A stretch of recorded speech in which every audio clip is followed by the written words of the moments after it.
नमस्कार। आज हमारे साथ हैं परम श्रद्धेय आदरणीय श्री भाई अजय जी, संस्थापक त्रिवेणी सेवा मिशन। आपने देश विदेश में सत्संग, कथा आयोजन, भजन संध्या के माध्यम से न केवल धर्म प्रचार किया है, बल्कि भारत में राष्ट्रीय भावना को जागृत करने के लिए राष्ट्रगाथा के रूप में भी आपने अनेक आयोजन किए हैं। दिल्ली में ही आपने राष्ट्र मंदिर का निर्माण किया है और एक रामायण धाम बनाया है। एक ऐसा अनूठा धाम बनाया है जिसको देखने और जानने की सभी को इच्छा है। ऐसे धाम के संस्थापक, ऐसे मिशन के संस्थापक अजय जी का हम पैनोरमा टीवी में स्वागत करते हैं। आपका बहुत बहुत अभिनंदन और स्वागत है। जी धन्यवाद सभी दर्शकों का, पवन जी का, आपके सभी स्टाफ का बहुत बहुत धन्यवाद और शुभकामनाएं कि इसी प्रकार से समाज सेवा और धर्म सेवा करते रहें। जी, आप परम श्रद्धेय जी, मैं जानना चाहूंगा कि जिस तरीके से आपने त्रिवेणी सेवा मिशन बनाया है। त्रिवेणी हम जो कि इलाहाबाद में धाम है जहां पर कुंभ का मेला लगता है, वहां पर त्रिवेणी कहा जाता है। तो आप अपने त्रिवेणी मिशन के बारे में बताएं और त्रिवेणी से क्या अर्थ है, इसके बारे में पैनोरमा टीवी के और सब धर्म प्रेमियों को आप बताएं। ब्रह्मा विष्णु महेश देव जी स्वरूप है त्रिवेणी। गंगा यमुना सरस्वती मातृ स्वरूप है त्रिवेणी। लक्ष्मी सरस्वती काली शक्ति स्वरूपा है त्रिवेणी। सेवा सत्संग संस्कृति जी भारत को समर्पित है त्रिवेणी। जी तो ये त्रिवेणी सेवा मिशन भारतीय संस्कृति, भारतीयता और जो हमारी जो प्राचीन परंपरा हैं उनका संरक्षण संवर्धन हम सत्संग के द्वारा करें, इस जी भावना से इस मिशन की स्थापना की गई, त्रिवेणी सेवा मिशन की। जी तो निरंतर हम लोग जो हमारे आध्यात्मिक, धार्मिक, सांस्कृतिक विषय हैं उन पर विभिन्न प्रकार के सत्संग के माध्यम से हम लोग इस जागृति में लगे हैं। और आपको जानकर खुशी होगी कि हम जी लोग जो हमारा जो विशेष कार्य चल रहा है वो स्कूल, इंस्टीट्यूशंस, कॉलेज या कई बार लगता है कि जब सत्संग होता है तो उसमें युवा और बच्चे कम होते हैं। जी अगर वो नहीं आ रहे तो हम उस नई पीढ़ी की ओर चले जिनको ये संस्कृति की धरोहर हमें उन्हें देनी है, उनको सिखाना है। तो इस विशेष युवा और बच्चों के लिए हम लोग विशेष रूप से कार्य कर रहे हैं। बहुत अच्छा। त्रिवेणी का जो आपने मतलब बताया, अभी तक हम संगम को त्रिवेणी समझते थे कि वहां पर अनेक प्रकार से आपने त्रिवेणी को लेकर इस मिशन को बनाया है, इस मिशन को लेकर चले हैं, जिसमें युवाओं को भी भागीदारी कर रहे हैं, आप उनको भी राष्ट्र से जोड़ रहे हैं। तो ये अपने जी आप में एक त्रिवेणी संगम बहुत महान कार्य है। दिल्ली में ही, जैसा कि मेरी जानकारी में है, राष्ट्र मंदिर आपने निर्माण किया है, विश्व रामायण धाम का निर्माण किया है। ये एक बड़ी अनूठी परिकल्पना है, एक अनूठी सोच है आपकी। तो इसको किस भावना से प्रेरित होकर आपने इसकी स्थापना की है, कृपया हमें अवगत करें, बताएं। देखिए, आश्रम का नाम है राष्ट्र मंदिर विश्व रामायण आश्रम। और ये कहते हुए मुझे बड़ी प्रसन्नता होती है और भगवान की कृपा भी महसूस होती है। और मैं पैनोरमा के दर्शकों को भी कहना चाहता हूँ कि जो मीडिया आया उसने बताया कि ये वर्ल्ड का पहला भारत माता का प्राण प्रतिष्ठित मंदिर है। अ, राष्ट्र मंदिर, जैसे हम मंदिरों में जाते हैं, माँ भगवती का विग्रह देखते हैं और वहां जाकर जय माता की बोलते हैं, या हम अपने देवी देवताओं के विग्रह को देखते हैं वह जय माता की बोलते हैं, तो आने वाली हमारी संतति, आने वाले बच्चे वंदे मातरम भी स्वतः अपने आप बोलें। इसलिए भारत माता का राष्ट्र मंदिर बनाया गया। और साथ में जब भी कोई बात होती है तो हमारे मुंह से वंदे मातरम, जय हिंद और भारत माता की जय निकलता है। पर जी। भारत माता की जय निकलता है और हम इसके प्रति कृतज्ञ भी हैं। पर ऐसा कोई अभी तक कहीं विशेष मंदिर नहीं था। सब लोग अपने अपने अनुसार मंदिर बनाते हैं। तो अपनी इच्छा थी कि वो पूर्ण भारतीयता को लिए हुए मंदिर हो, जिसमें हम राष्ट्र माता भारत माता की आराधना वंदना कर सकें।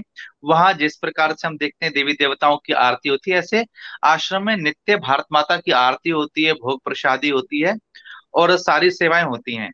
भारत माता के साथ ही हम लोगों ने उस स्थान को समर्पित किया है अ, उन सभी बलिदानी वीर वीरांगनाओं को, संतों और सैनिकों को, जिनके हम नाम चेहरे पते कुछ नहीं जानते, पर ये जान जी। लो इस स्वतंत्र भारत की नींव में, इस स्वतंत्र भारत की संस्कृति में वो जी। लोग नींव के पत्थर की तरह हैं।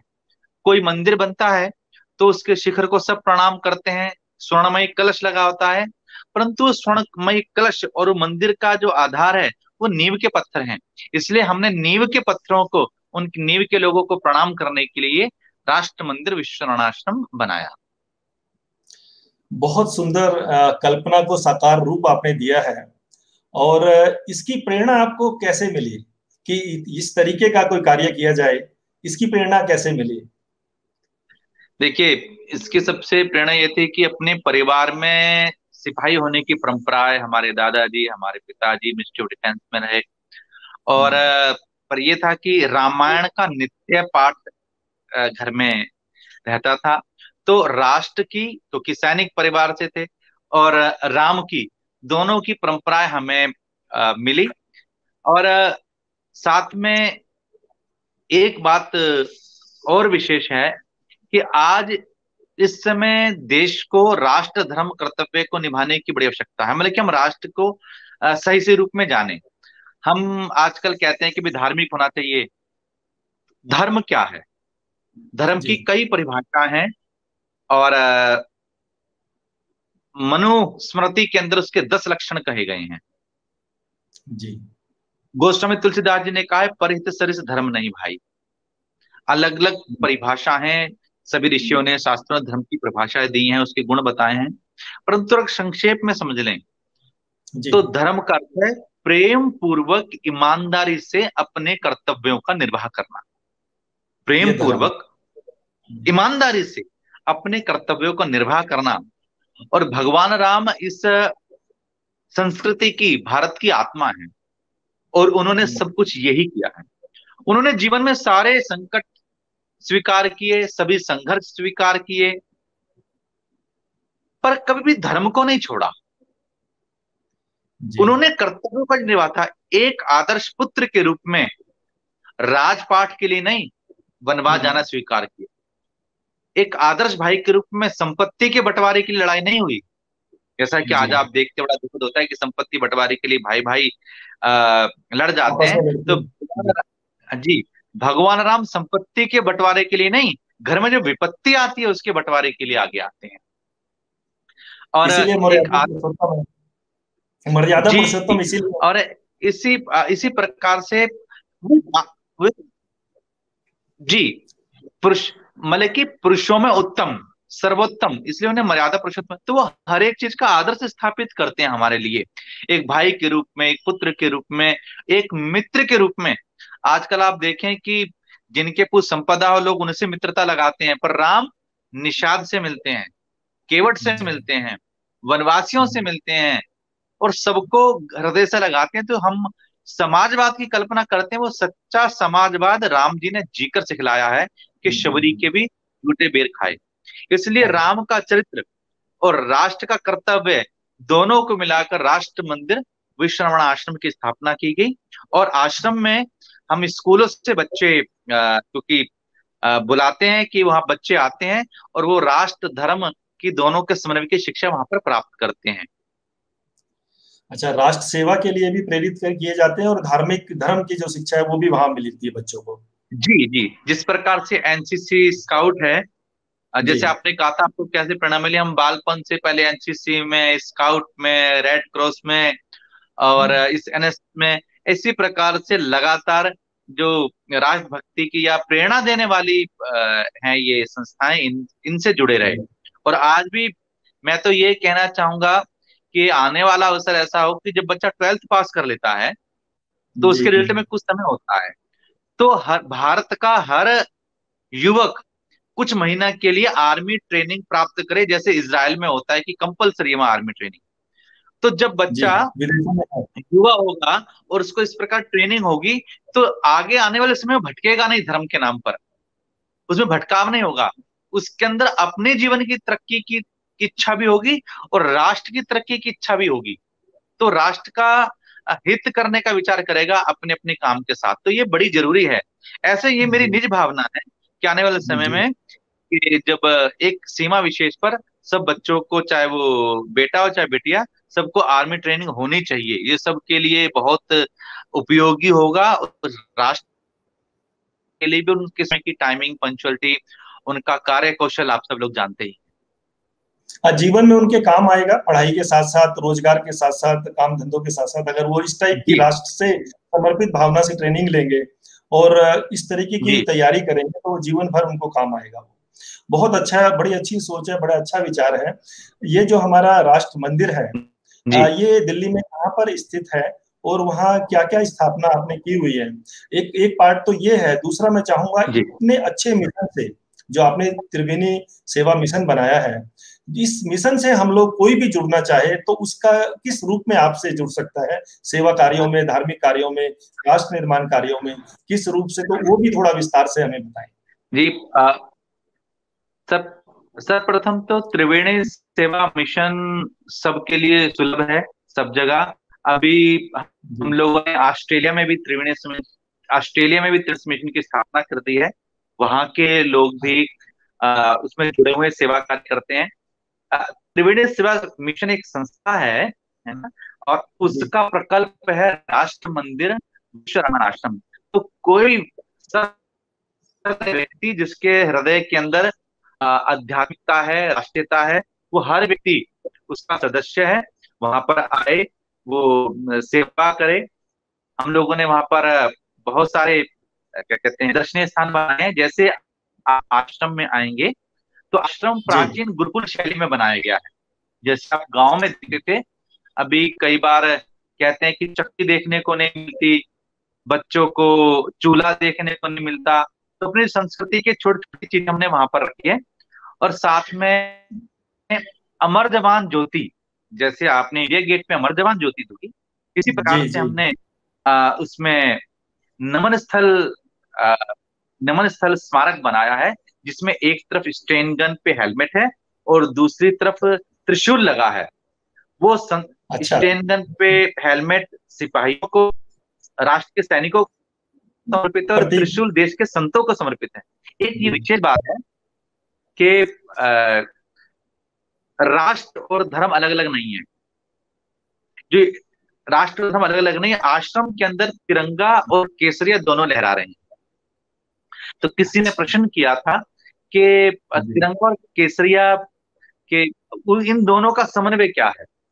तो हमने कहा हम्म देखिए, जब भारत 1947 के अंदर आजाद हुआ, उसको स्वतंत्रता मिली, तो हम लोग हम्म, को तिरंगा राष्ट्रीय ध्वज के रूप में मिला। परंतु इससे पहले छत्रपति शिवाजी, महाराणा प्रताप,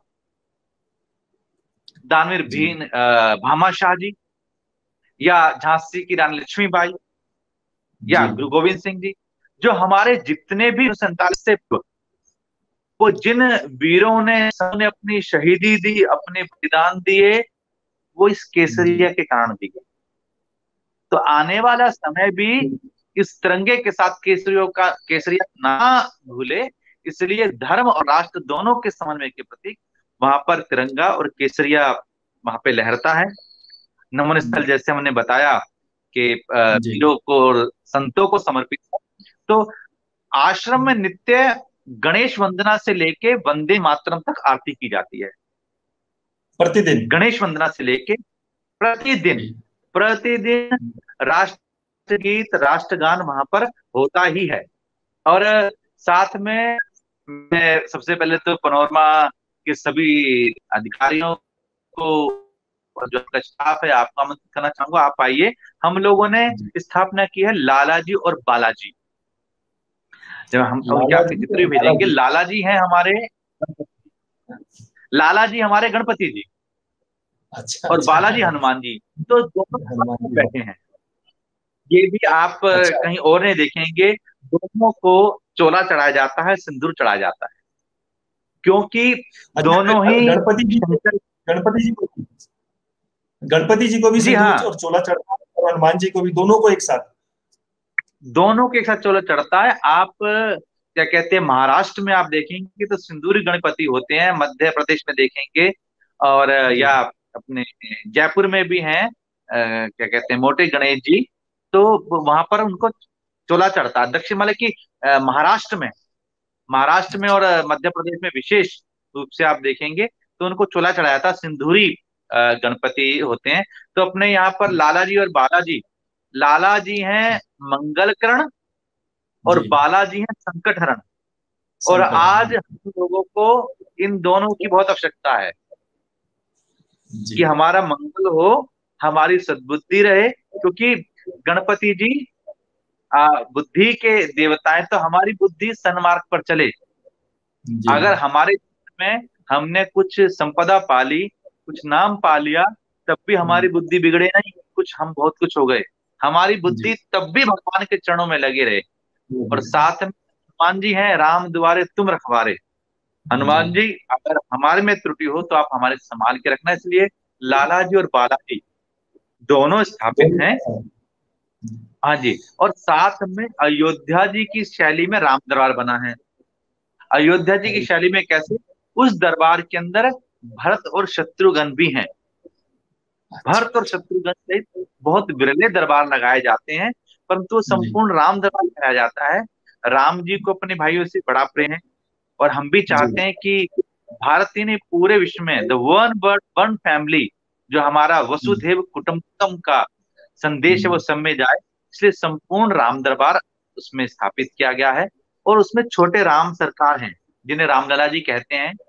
आपको जानकर पता होगी, आप उनका दर्शन करने आएंगे। हमारे रामलला जी अयोध्या से आए हैं, और नृत्य गोपाल दास जी महाराज ने उन्हें पधराया है। तो जिस प्रकार से उनकी अयोध्या में सेवा होती है, इसी प्रकार से ठाकुर जी की सुबह 6 बजे से लेकर रात 9 बजे तक निरंतर पूजा, सेवा, भोग प्रसादी की जाती सब है। कुछ। जी। तो भाई, भाई और जी साथ में आपने तो जैसे हमने बताया। जी जी जी, आप बोलिए। जी जी। और उसके साथ हम लोगों ने, जैसे हमने बताया, भारत माता का प्राण प्रतिष्ठित विग्रह है, वो नैनाभिराम दृश्य है। वो आप आए, भारत माता के लोग वहां लोग बैठकर ध्यान करते हैं, वहां बैठकर ध्यान करते हैं। तो एक तरफ है राम मंदिर, एक तरफ है राष्ट्र मंदिर। एक तरफ राम मंदिर, एक तरफ राष्ट्र जी मंदिर है। साथ में ही हमने भगवान की प्रेरणा से आश्रम के अंदर रामायण संग्रह भी बना रहे हैं, जिसमें वर्ल्ड वाइड, हम जो वर्ल्ड वाइड जो रामायण है, भारत की हम्म। रामायण के साथ रामायण और राम जी जुड़े हुए जितना संग्रह हो सकेगा भगवान की कृपा से, उसका संग्रह भी कर रहे हैं। लगभग 100 के करीब प्रकार की, विभिन्न प्रकार की रामायण हम लोग अब तक इकट्ठी कर चुके हैं, भारत से और भारत से बाहर से। अच्छा, जी बड़ी अच्छी बात है। भाई जी आपने बड़ी कृपा की है, जो इतना विस्तार में वहां पर बनाया। जो लोग अयोध्या नहीं जा सकते किसी कारण से, तो उनको रामलला के दर्शन आपने यहाँ करा दिए। राष्ट्र मंदिर में सब कुछ स्थापित कर दिया। गणेश जी और हनुमान जी को दोनों को एक साथ स्थापित करके उनकी पूजा अर्चना यहाँ पर होती है। राम दरबार, जो कि अयोध्या वाला राम दरबार है, वो यहाँ लगा हुआ है। तो इतनी बातें आपसे सुन के अब तो मेरा मन भी जागृत हो गया है कि भाई जल्दी से जल्दी वहां आकर दर्शन किए जाएं। तो ये किस स्थान पर स्थित है? थोड़ा सा इसका भी एक बार बता दें कि कहाँ पर जी हमारा ये मंदिर स्थित है। जी। आजकल टेक्नोलॉजी का जमाना है, बस जी। आप गूगल पे जाकर मोबाइल पे बोले राष्ट्र मंदिर, तो अब तक वो आपको पूरे विश्व में एक ही दिखाई देगा, राष्ट्र बहुत मंदिर बढ़िया। विश्वनाथम। और ये बिल्कुल नजदीक है अलीपुर। अगर आपने नंगली, जब आप जीटी कनाल रोड पर जाते हैं, जीटी तो कनाल रोड जो लेफ्ट साइड शादी। में, जी जी। जी, जहाँ सारे फार्म हाउस हैं, तो सबसे पहला राष्ट्र में एक बहुत बड़ा जैन मंदिर है, उस जैन वल्लभ स्मारक। जैन जी। वल्लभ स्मारक से 4 प्लॉट पहले ही ये नंगली पूना में है, जिसका एड्रेस है राष्ट्र मंदिर विश्व रामायण आश्रम, 13/20, दिल्ली 36। तो दिल्ली में ही है। और पीतमपुरा मेट्रो स्टेशन से वहां पहुंचने में लगभग 15-20 मिनट लगते हैं। तो आप समझ लीजिए जी। कि दिल्ली के बिल्कुल क्षेत्र में ही है। जी, बहुत अच्छा, क्योंकि आपने बता दिया। अगर गूगल करेंगे तो ये पहला विश्व का मंदिर है जो कि गूगल करते ही नजर आएगा, और दिल्ली में स्थित है। तो दिल्ली जी। और आसपास एनसीआर सब लोगों को यहाँ दर्शन करने में बड़ा आनंद आएगा। अब ये मुझे समझ और आया कि मैं साथ में एक और बताऊं, दिल्ली के साथ दूर दूर से लोग, मतलब कि जो लोग पंजाब क्षेत्र में जाते हैं तो एयरपोर्ट से गाड़ियां हाईवे से जाती हैं, तो अक्सर जी, लोग आश्रम में माथा टेक के जाते हैं। हम लोगों दर्शन ने करके सीता जाए। रसोई बनाई है। जी जी, जी, सीता रसोई बनाई है। उसमें ठाकुर जी की प्रसाद चलती रहती है। जब आप आएंगे तो गोबर से आंगन लिपा गया है, वहीं पर ठाकुर सीता माता के प्रसाद सबको खिलाया जाता है। बहुत सुंदर। अब मुझे समझ आया कि आप धर्म प्रचार के साथ साथ कथाओं और भजन संध्या के साथ साथ जो राष्ट्र निर्माण की बात करते हैं, राष्ट्र के जो गीत गाते हैं, कई बार मैंने आपके कार्यक्रम देखे सुने हैं, उसका वो आपने साक्षात इस मंदिर में स्थापना की हुई है। तो जैसा कि मुझे पता है, कुछ देशभक्ति से प्रेरित कार्यक्रम भी आप करते हैं, तो कुछ कार्यक्रमों के बारे में बताएं। अभी क्योंकि 15 अगस्त बिल्कुल नजदीक है, और 15 अगस्त की आपके श्रीमुख से शुभकामनाएं भी लोगों को मिले, और आप अपने द्वारा जो कार्यक्रम आयोजित किए जाते हैं उनके बारे में भी बताएं। जी। हम लोग एक वृद्ध श्रृंखला है सत्संग, हम सत्संग जो करते हैं जैसे राम कथा करते हैं, भगवान भागवत कथा करते हैं, सुंदरकांड है, माता की चौकी, विभिन्न प्रकार के सत्संग है जो अक्सर सभी दर्शकों ने भी, मुझे विश्वास है, जरूर देखे होंगे। हम लोग जो जैसा अपना विचार है कि हम टेक्नोलॉजी और ट्रेडिशन को दोनों को जोड़ें, तो हम लोगों ने वर्ल्ड का फर्स्ट डिजिटल शो बनाया सुंदरकांड जी का। 14 जनवरी अच्छा। 2014 को 14:14 पर वर्ल्ड का बिगेस्ट सुंदरकांड जी का पाठ दिल्ली के रामलीला मैदान में किया गया। उसके जी। बाद पिछले 2017 में हम लोगों ने 40,000 हनुमान चालीसा का पाठ किया। Digital show, laser show, slide show, folk dance और क्लासिकल डांस, और जो हमारा ट्रेडिशन होता है, तो उन सब को मिलाकर भी हम लोगों ने हनुमान चालीसा का पाठ किया। तो जिस प्रकार से हम जी। निरंतर भागवत कथा, राम कथा करते हैं, पर हमने कुछ कार्य जो इस समय की आवश्यकता है, अगर किसी अच्छे विचार को अच्छे रूप से प्रस्तुत किए जाएं, तो अधिकांश लोग उसको स्वीकार करते हैं। तो हम लोगों ने अभी डोंट वेस्ट फूड पर माता की चौकी करी, जिसका नाम था अन्नपूर्णा। हाँ, अच्छा। खाना व्यर्थ मत करें। हाँ, क्योंकि वाह। अन्नपूर्णा माँ देने वाली है। तो डोंट वेस्ट फूड पर हमने कहानी रोटी की करी। उस का नाम था कहानी रोटी की। अच्छा। दूसरा, हम लोगों ने ऑर्गन डोनेशन को प्रमोट करने के लिए ददीची कथा करी, जो भी अब तक में एक नया विषय था। ददीची की कथा की, जिन्होंने अपना पूर्ण संपूर्ण देह दान की थी। इसी प्रकार हम लोगों ने भाजपा के आग्रह पर दीनदयाल गाथा करी, दीनदयाल उपाध्याय जी के जीवन के, उनके प्रसंगों को लेकर। और अटल जी पर एक कार्यक्रम किया, सदा अटल, उनके अटल जी के कविताओं को लेकर ही। और साथ अच्छा। में मुझे भी कहते हुए आपको बड़ी प्रसन्नता और भगवान की कृपा महसूस होती है कि 16 तारीख को, 16 अगस्त को जी। अटल जी की पुण्यतिथि है। और हम लोगों का जो सत्संग है वो सुबह 6 बजे से 7 बजे तक अटल जी की समाधि पर है, जिसमें राष्ट्र के लोकप्रिय प्रधानमंत्री नरेंद्र मोदी जी और भारत के राष्ट्रपति रामनाथ कोविंद जी उसमें उपस्थित रहेंगे। क्योंकि कोरोना काल के चलते हुए बड़े लिमिटेशन है वहां पर। जी। हाँ जी। और वो चैनल के माध्यम से हम देखें तो सुबह 6 बजे का जो भजन प्रहर है, वो अटल जी की समाधि पर है। मोदी जी और राष्ट्र के प्रधानमंत्री और कैबिनेट के लोग रहेंगे उसमें। और साथ में जन्माष्टमी भी है। जी। लोग जन्माष्टमी मना रहे हैं। हम्म, हम जब कृष्ण 15 कथा अगस्त। करते हैं, जी भागवत कथा करते हैं, तो हम कहते हैं जीवन के अंदर कृष्ण बनना है। अर्थात जी। कृष्ण वो जो सदा आकर्षण है। जी। कितनी भी समस्या आ जाए, पर कृष्ण कभी रोते नहीं, उदास नहीं होते, मुस्कुराते हैं और समस्या पर विजय प्राप्त करते हैं। इसलिए जो जी। मुस्कुराता है वो कृष्ण के नजदीक है। जी। तो और साथ में हम लोगों ने अभी क्या कहते हैं, राष्ट्र, जैसे राम कथा है, भागवत कथा है, ऐसे राष्ट्र कथा प्रारंभ की है।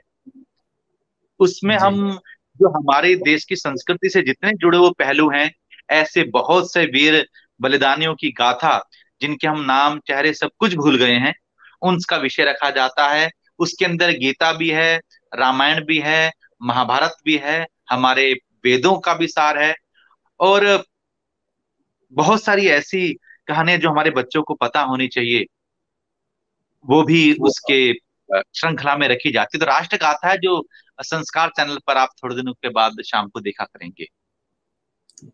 बहुत अच्छा। मैं देख रहा हूँ कि आप अनेक विधाओं पर काम कर रहे हैं, ना केवल सिर्फ कथा भजन, उसके अलावा युवाओं को, बच्चों को, बड़ों को, वृद्धों को, महिलाओं को, सभी के लिए कुछ ना कुछ आप काम कर रहे हैं, और देशभक्ति की जो भावना आप लोगों में भर रहे हैं, वो बहुत अच्छी बात है।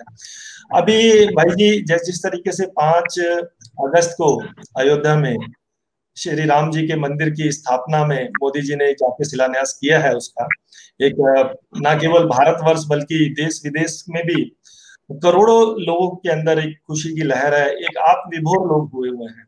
तो मैं चाहूंगा कि 1-2 मिनट के लिए आप अयोध्या के श्री राम लला जी के ऊपर भी कुछ बोलें और अपने विचार रखें। राम तुम्हारा चरित्र स्वयं एक काव्य है, और कोई कवि बन जाए संभाव्य है। देखिए, राम जन्मभूमि का जो ये निर्णय है, और वहां पर मंदिर बनने जा रहा है, ये समझ लो जी। कि नैनों की वाणी नहीं होती, और वाणी का नैन नहीं होते। जैसे कोई पूछे किसी गूंगे को कि आम का स्वाद कैसे बता नहीं सकता, तो वैसे ही जो जो निर्णय आया है, इसका, इसकी जो खुशी है, इसकी प्रसन्नता है, वो बयान नहीं की जा सकती।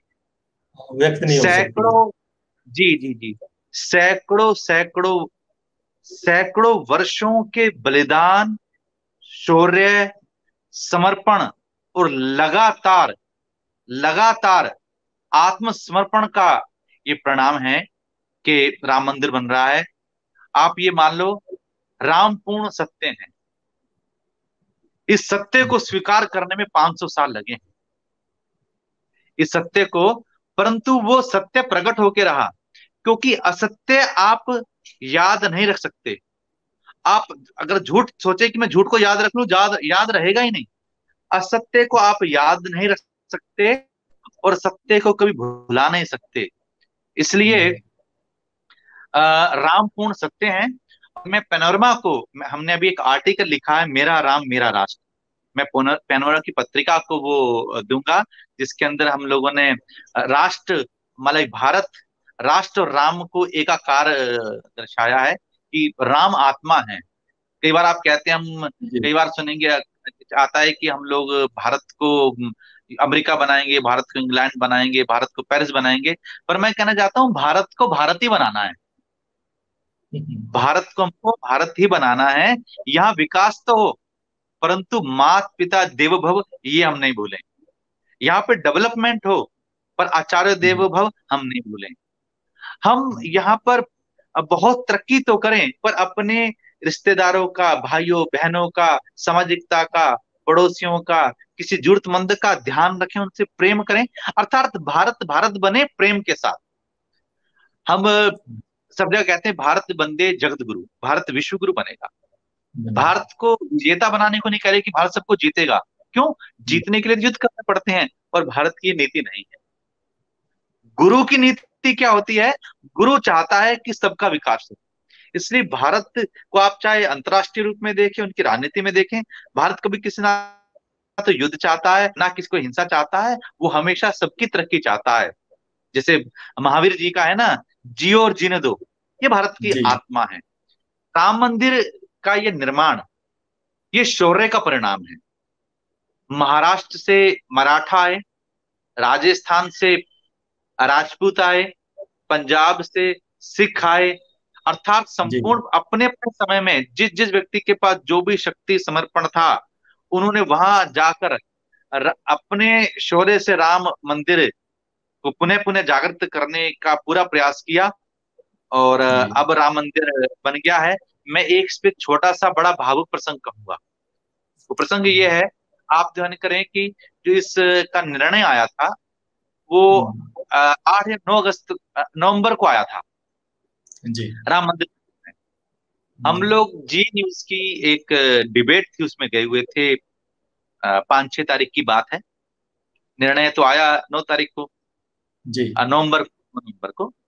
तो हम्म, एक बड़े आदरणीय विद्वान, अपने पूर्व संपादक एक न्यूज़पेपर के, फोन आया कि उनकी तबीयत खराब है और भाई जी आपको याद कर रहे हैं। हम्म, तो हम वैद्य जी थे, वैद्य जी, हम वैद्य जी गए, हमने प्रणाम किया। बहुत तबीयत खराब थी। हमने कहा कि वैद्य जी ठीक है? कह रहे हम तो ठीक हो, राम मंदिर का निर्णय क्या हुआ, अच्छा। कब बन रहा है?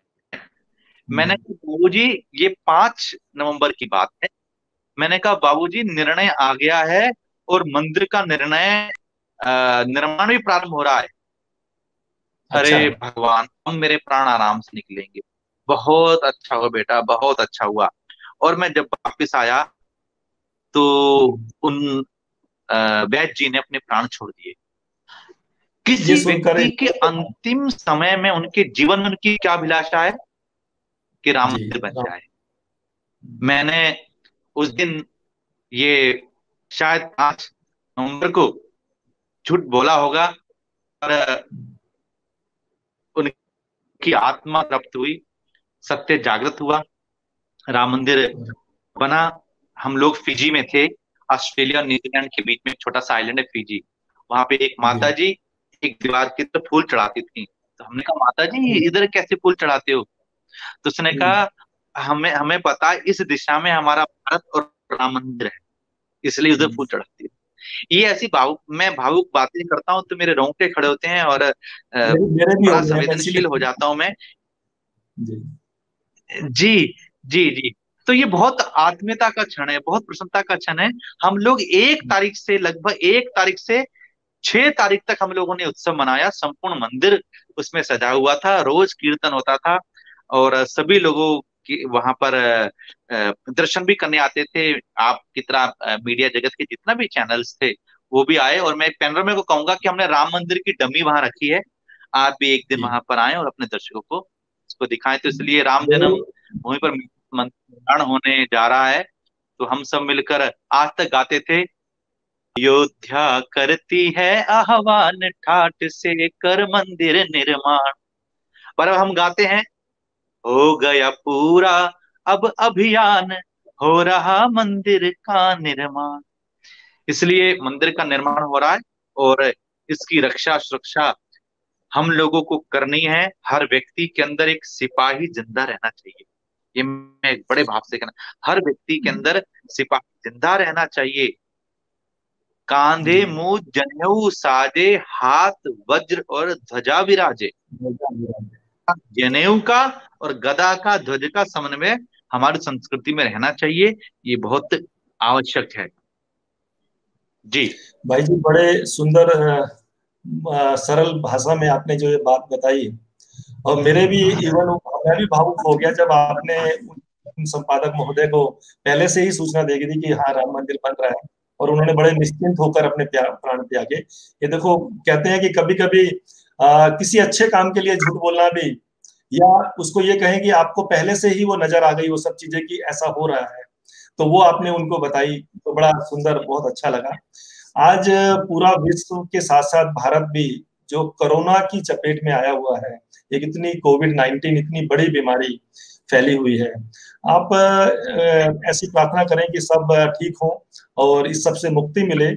आपके संदेश के माध्यम से मैं चाहूंगा कि अब हमारे को क्या बदलने जा रहा है, कोरोना हमें क्या देकर गया है, और क्या इससे बदलने जा रहा है लोगों का जीवन, किस तरीके से आने वाला जीवन बदल जाएगा। जैसे चाहे वर्क फ्रॉम होम की बात हो, चाहे बच्चों को ऑनलाइन कोचिंग की बात हो, चाहे लोगों में फिजूल खर्ची को रोकने की बात हो, बहुत बड़े बड़े अनावश्यक आयोजन करने के बजाय उसको संक्षिप्त करने की बात हो, तो ऐसा बहुत कुछ आदमी के जीवन में बदला है। काफी लोगों को फाइनेंशियली प्रॉब्लम है, काफी लोगों को दिमागी रूप से स्वास्थ्य की तरफ से प्रॉब्लम है। तो आप कोई ऐसा संदेश दें और हमें बताएं कि आने वाला समय किस तरीके से सबके लिए शुभ हो और सुखमय हो। प्रथम तो मैं पैनोरमा चैनल के जी जी। माध्यम से सभी के स्वास्थ्य की मंगल कामना करता हूं। संकट कटे मिटे सब पीरा, जो सुमिरत हनुमत बलबीरा। तो देखिए भाई बहन, ये समय बड़ा संघर्ष का और समझदारी का, समझ दिखाने का समय है।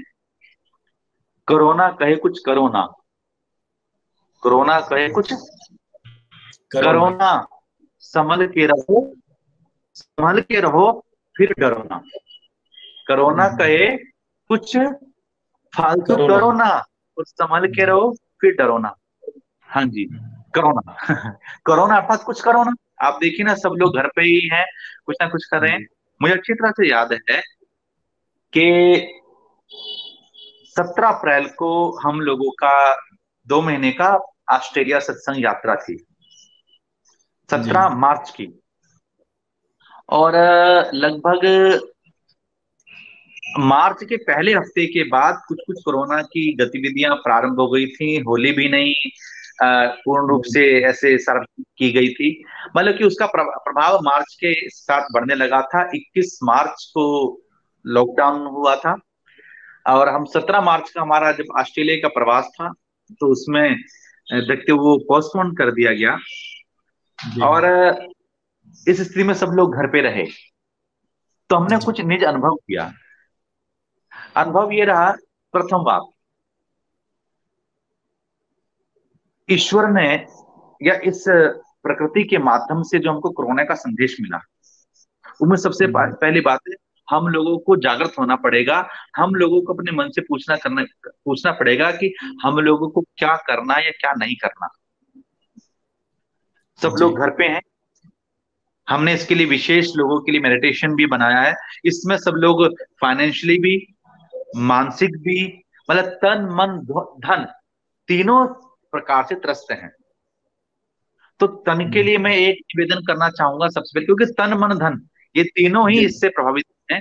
तो तन के लिए मैं निवेदन करना चाहूंगा कि जो लोग घर पे हैं वो व्यायाम, आसन, योग, मेडिटेशन 1 घंटा 1.5 घंटा जरूर करें, वो जरूर करें। क्योंकि पहला सुख है निरोगी काया। अगर ज्यादा चिंता करेंगे, अगर आपको कुछ हो गया तो आपके परिवार को कौन संभालेगा। इसलिए पूरा परिवार 1-1.5 घंटा तन के लिए योग, व्यायाम, आसन जरूर करे। जी मन के लिए, मन के जीते जीत है, मन के हारे हार। बहुत लंबी प्लानिंग बनाने की आवश्यकता नहीं है कि भविष्य में क्या होगा, कैसे होगा, नहीं।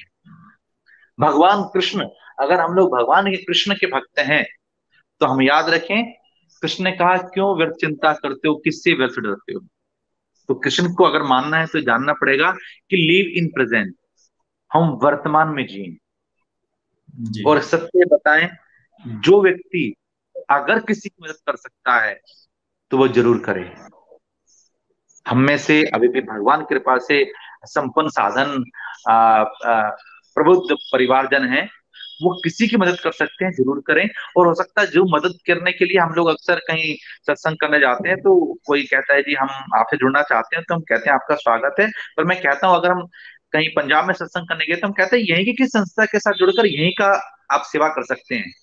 अरे हम लोगों ने गौशाला की यात्रा करी थी, तो पवन जी किसी से ये नहीं कहा कि आप इस गौशाला, अरे आप गौ से जुड़े, गौशाला से आप अपने आप जुड़ जाएंगे। आप कहीं से भी किसी भी सेवा में जुड़े, मूल है सेवा। तो कोरोना के समय में अगर आप किसी की सहायता कर सकते हैं, बहुत जरूरी बात है। तन के लिए योग, व्यायाम, आसन इत्यादि जरूर करें। मन के लिए बहुत ज्यादा लंबी प्लानिंग नहीं करें। और धन के लिए उनका संचय करें। इस समय धन का उपयोग करना है, उपभोग नहीं करना। अर्थात जितनी चीजों की हमें जरूरत है, जितना हमें व्यय करना चाहिए, हमको उतना ही व्यय करना है। और इससे आगे आने वाले में समय में सीख लेनी है, आगे आने वाले समय में सीख लेनी है कि किसी एक काम के लिए बहुत ज्यादा खर्चा हम लोगों को नहीं करना चाहिए। और संभल कर रहना चाहिए कि हमें क्या करना है और क्या नहीं करना। अपने स्वास्थ्य का ध्यान रखें। जिस समय कोरोना केवल एक रस्सी की तरह था तो हम लोग उसको सांप समझ रहे थे, आज वो अजगर की तरह फैल रहा है तो हम रस्सी भी नहीं समझ रहे। इसलिए हल्का ले रहे व्यापार हैं। हाँ, पहले रस्सी था, कुछ कुछ ही हम्म, लोगों को था, तो हम बहुत हम्म, ज्यादा सांप की तरह बिहेव कर रहे थे, घरों में हम बंद हो गए। आज वो पूरा अजगर की तरह फैल चुका है, हम लोगों को हम्म। परवाह ही नहीं है। इसलिए बहुत आवश्यक काम हो वही हम करें। व्यापार इत्यादि करना जरूरी है, क्योंकि उस व्यापार से लोगों को लाभ मिलता है, लोगों को रोजगार मिलता है, लोगों को अन्न, रोटी, कपड़ा और मकान मिलता है।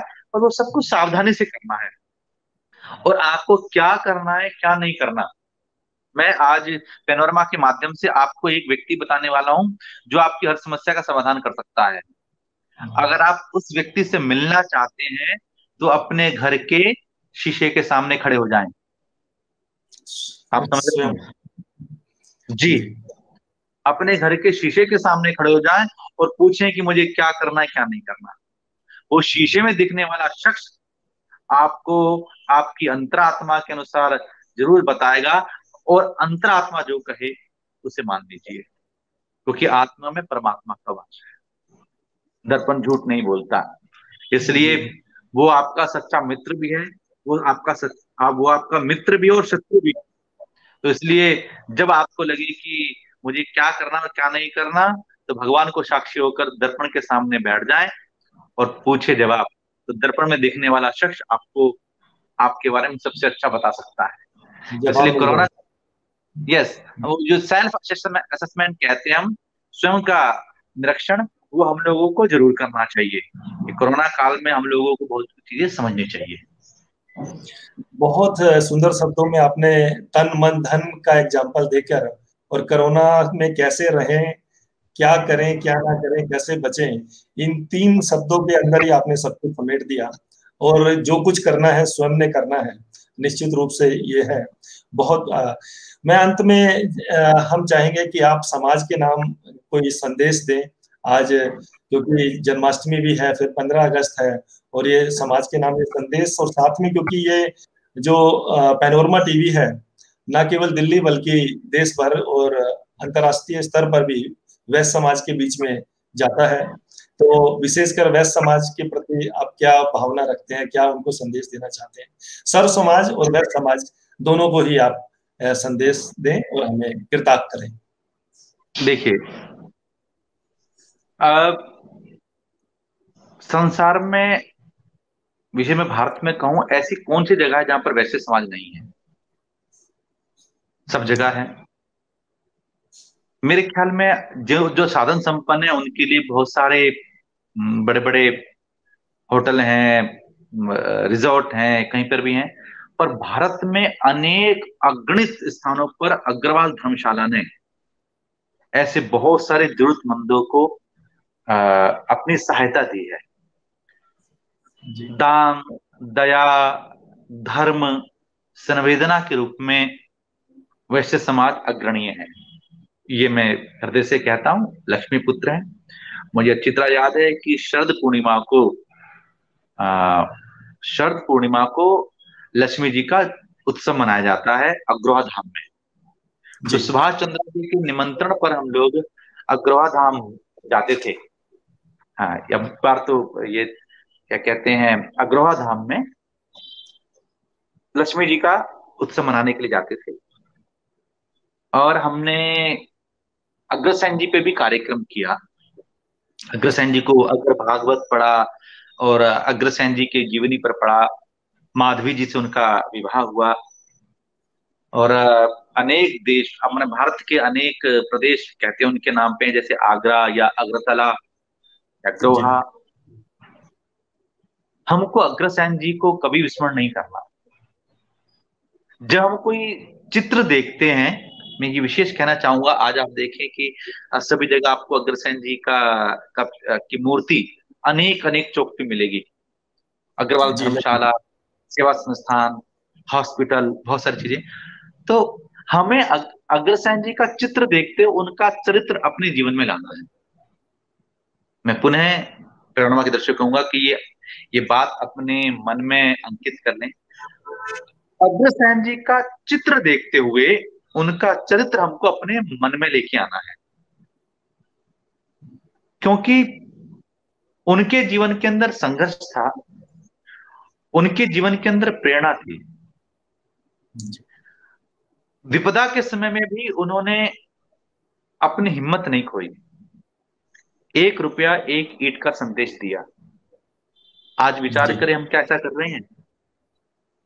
हम गांव से, मतलब कि गांव में भी हमने बहुत देखा है कि पहले कोई बहन बेटी की शादी होती थी तो हर घर से एक खाट बिस्तर सहित आती थी। जाते हम थे। कई जगह बच्चे की शादी में गए तो हमने कहा हम शादी में जा रहे हैं, रात को रुकेंगे किसके यहाँ पर।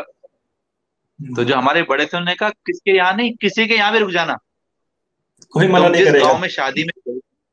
हाँ पवन जी, मैं हृदय से बता रहा हूँ ये बात। अब कह रहे किसी के भी रुक जाना। हम जहाँ शादी थी उसमें सब कुछ शामिल हुए, और उसके बाद ऐसी कि ये घर में चले, हमने कहा चलो। तो वहां देखा कि 2 बिस्तर नए लगे हुए थे। मैं ये कहते फिर पुलकित हो रहा हूँ। और बिस्तर लगे तो हम सोए। तो रात जब सुबह उठे तो 2 बाल्टी नहाने की, 2 लाइफ बॉय के नए साबुन, तेल की शीशी, ये शब्द पर आप देखिए आत्मीयता कितनी है। क्योंकि बेटियां बहन सबकी होती थी, सबकी एक जैसी होती थी। जी और मैं अपने भाव से और हाथ जोड़कर विनती करना चाहता हूँ, राम ने रावण को मारा, राम ने रावण को राम। मारा, कृष्ण ने कंस को मारा। हमको भी इस दहेज रूपी दानव को मारना है। मेरे कहते हुए रोंगटे खड़े होते हैं, पर मैं वैसे समाज से कहना चाहता हूँ, बहुत हृदय से कहना चाहता हूँ, हमें दहेज रूपी कितने की शादी ठहरेगी, कितने रुपए में होगी। अरे भाई आप संपन्न हैं, समझ में आता है, हमें कुछ नहीं चाहिए, बस बरातियों के लिए सब कुछ कर दो। अरे बेटी वाले से पूछो मेरे भाई बहन, ये दहेज रूपी दानव हमने मारना है। बेटी तो सब कुछ है, बेटी माँ है, बेटी बहन है, बेटी से है सृष्टि सारी। वैसे समाज धार्मिकता का परिचायक है। जी बिल्कुल। और ये मैं बिल्कुल स्पष्ट कहना चाहता हूँ, हम 2 2 नवरात्रे रखते हैं, कन्या का पूजन करते हैं, और जब कन्या अपने घर में आती है तो हमारा हृदय प्रसन्न होना चाहिए। पर भाई जब देखिए, यहाँ पर मैं एक बात कहना चाहूंगा। अ, आज जो वैश्य समाज की बात है, जिस संदर्भ में आप ये बात कह रहे हैं, मैं एक सबके जमाना लिए था। कह रहा हूँ। हाँ, एक जमाना था। लेकिन आज वैश्य समाज जो है बहुत ही मानसिक रूप से भी और खुले विचारों से भी बेटी का उतना ही स्वागत करता है। और जो जहां तक दहेज की बात है, वैश्य समाज से दहेज नाम की चीज तो 20 साल 25 साल पहले खत्म हो गई थी। आज केवल खर्च करते हैं वो लोग। अब जो खर्च अनावश्यक खर्च करते हैं उस पर भले ही प्रतिबंध की आप बात करें, लेकिन वैश्य हाँ, समाज में दहेज नाम आजकल नहीं रहा। मैं आपने सर्व समाज की बात कही थी, तो जी मैं तो सबके लिए कहना चाहता हूँ, जो शादी पर भी रुकता है कि भाई बारात पर इतना रहेगा, वो भी क्या कम होता है मेरे भाई। जी हम लोगों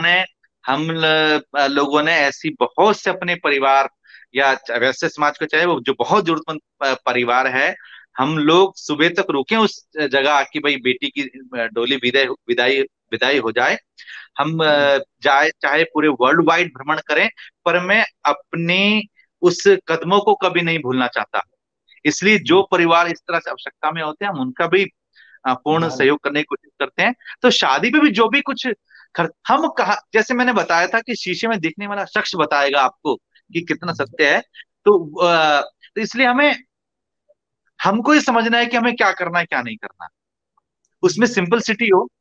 अभी हम लोगों ने, मैं आपको जानकर एक बताऊं कि अभी फॉरेन से एक बंसल परिवार है कनाडा से, जी उनका संबंध था।